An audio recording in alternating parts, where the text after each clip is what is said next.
Tanzania in a moment, and the killings of people in Tanzania around Barrick Gold, probably. So these are widespread phenomena. This isn't, and then the sort of, that's just the sort of tip of the iceberg, because then below that is the displacement and the threats and so on that people face.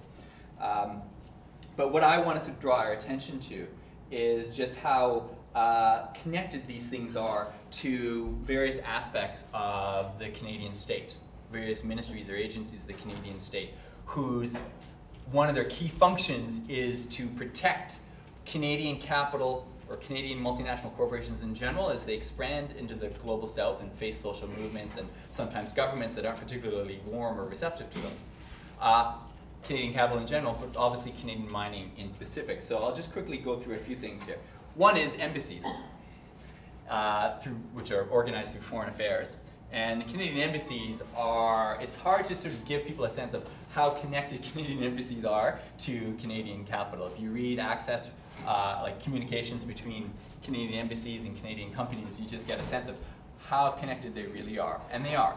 And there was a politician in, or I think it was a government official in Latin America who sort of somewhat recently anonymously had made a comment to a researcher about how Canadian embassies are basically operating as public relations firms for Canadian mining companies, and how badly Canada's reputation, which shouldn't have been that great to begin with, given its history, but is being tarnished by the support that the Canadian embassies are providing for Canadian companies. And that's facilitating meetings between executives, mining executives, and local politicians, advocating for better mining laws, and so on. So that's very widespread as well throughout the global south, particularly in countries where there's a strong mining presence. Another thing that embassies do is they organize and pay for local government officials to come every year to Toronto for the Prospectors and Developers Association meeting, which is I believe it's the largest international meeting for the mining industry.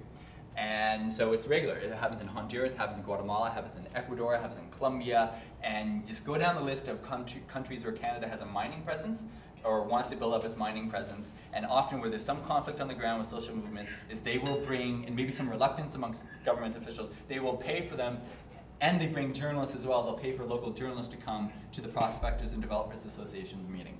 And so they get to meet Canadian mining officials, they get to meet Canadian government officials, and so on. Just moving on in the interest of time here. CEDA, I'd be remiss if I didn't mention CEDA, of course.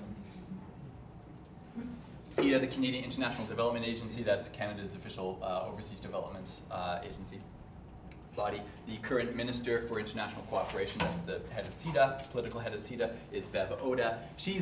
Bev Oda has, you don't need to hear me, you just listen to Bev Oda, where she's actually explicitly linked Canadian economic interests in general and mining at a recent Prospectors and Developers Association conference with Canadian aid and foreign policy. She basically said, these things are foreign policy. This is key to Canadian foreign policy. This is key to Canadian aid policy. Perhaps the most recent example of the connection between mining and Canadian aid policy is the joint projects that they're conducting now with development projects, in quotes, that they're conducting with 5 different mining companies. They're calling these pilot projects. CEDA is spending $27 million over the next 5 years to fund and support various mining companies in various global south countries to do development projects. Basically, what one Peruvian activist has described as a pacification program meant to buy off and divide local communities and local opposition to Canadian mining projects. This is your aid dollars. This is what it's doing. No different than US aid, for example, which has long been implicated in American foreign policy. CEDA is doing the same thing. They're just not as big as US aid. A couple other examples with respect to CEDA that's worth mentioning, of course, is that CEDA funds mining law reform and natural resource development ministries reform to make them more amenable to mining and natural resources development foreign interests. Of course, they don't put it that way. They'll talk about modernization and creating efficiencies and so on, but you don't have to read between the lines to see what they're doing. They're making laws that are more beneficial to Canadian and other foreign companies. So they've done that in Peru, they've done it in Colombia, they've done it in Panama, Probably they've done it in Honduras, although not all the evidence is out, but I would suggest that they probably have, and probably other countries as well. So that's another key part of the CETA's funding strategy. And then the last thing I'll mention with respect to CETA, which ties it into free trade agreements, which are an important part of Canadian mining interests abroad, is that CETA aid over the last few years, it started under the Liberals and then was continued by the Tories in 2006. They now concentrate the aid to Global South countries, into specific countries. The new Tory program is called Countries of Focus, where they focus 80% of total Canadian aid package, which isn't very much to begin with, on 20 countries.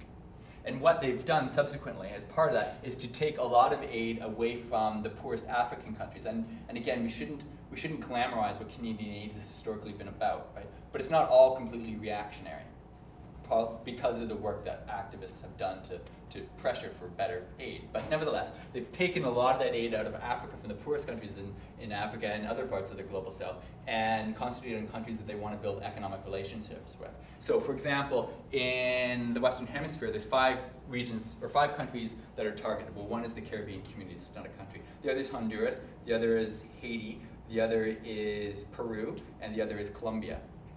Colombia and Peru are very, they have a great amounts of poverty and inequality for sure, but you can't make the argument that they're amongst the poorest countries in the hemisphere. Honduras is one of the poorest countries in the hemisphere, and so is Haiti. But what's also interesting to note is they've, subsequent to the establishment of this program, Canada signed 3 free trade agreements in the region. With country of focus programs, Peru, Colombia, and Honduras. There's been coups in 2 countries, one before the country of focus program, Haiti, the other one in Honduras, and I'll speak in a moment about Honduras and Canada and the coup. So there's a real connection between this country of focus program and Canadian foreign policy and economic interests. And I can't go into what free trade agreements are actually about and how they work. I'm happy to do that in a discussion. I know there was another panel on free trade today, but if people have questions and how they work and benefit mining companies, I'm happy to do that. So I'll just wrap up with a couple quick comments about Honduras after the coup and what happened after the coup. How much time do I have? 3 minutes. 3 minutes. Okay. So there was a coup in June 2009 against a moderately left of center president who had a strongly ambivalent relationship to the mining industry. And for a variety of reasons, including a lot of grassroots opposition, the mining industry had stalled, or exploration had stalled. That was one of the reasons, not the only reason why he was removed in the coup. And I don't have time to go into how Canada had supported the post-coup context in Honduras, which it did. But one of the things that Canada did do was support elections that took place in the context of the coup, when the constitution was suspended, when no opposition groups participated, they boycotted the election, and when assassinations of opposition groups opposition activists were ongoing.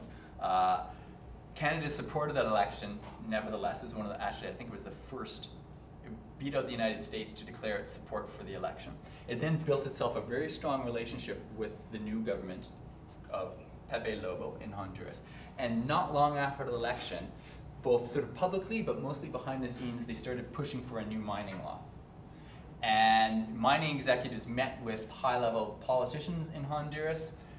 They got support from the politicians in Honduras. And then they went and discussed with the ambassador and the head of CETA in Honduras how they can fund and promote a mining law that they say is ideologically aligned to our interests in the country.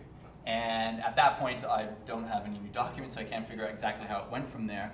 But what the ambassador in CETA said, well, listen, we should support a new mining law, but we have to be careful how we present ourselves. We don't want to be too connected to advocating amongst the Honduran Congress about a new law. So what you should do is go to the Canadian Institute for Mining in Montreal, which gets funding from Foreign Affairs and International Trade, and get them to come in in an advisory capacity to the government of Honduras. And so there's a gap in the records that I'm trying to close, but what we do know is that a mining law is soon to come before Congress, and according to activists in Honduras, it is, as one would expect, very beneficial to Canadian companies. And the last very quick thing I'll just wrap up on is Afghanistan. Of course, people know that And Afghanistan doesn't get as much attention as it should in this context. And of course, people know that Canada was a lead occupier in Kandahar in Afghanistan. But it also played a role through CETA and through foreign affairs in advising various elements of both the government in Afghanistan and Kandahar, but also the national government. And now, what Afghanistan is its key development strategy is focused on mining. And they're looking in less than 2 decades to have 50% of their gross domestic product, their economy, based in mining. Already one of the earliest mining investors is a Canadian company called Kilo Gold, and they just finished a new exploration licensing process where companies bid to get exploration licenses to explore. It was basically run by Canadians, a Canadian consulting firm, a Canadian Bay Street legal firm, and who's the third one? And a financial company, Canaccord Financial. So, so Afghanistan is important here. And one might also note, just too, as my last sort of comment, is implicitly there is a connection between military and security strategy and mining, even if in this case it's maybe indirect. But nevertheless, you have Canada militarily occupying a part of Afghanistan and playing a lead role in that process. And now Afghanistan's main development policy is mining, and there's Canadian companies who are facilitating that process. And it's also worth noting that in Central America and the Caribbean, Canada has spent or committed several $1 million, nothing close to what the US does, but several $1 million over for the next several years in security programming in the Caribbean and Central America. And one of the new foreign military bases that Canada is trying to negotiate is actually in Jamaica, in the Caribbean basin. So I'll wrap up there. Thank you, and sorry for going.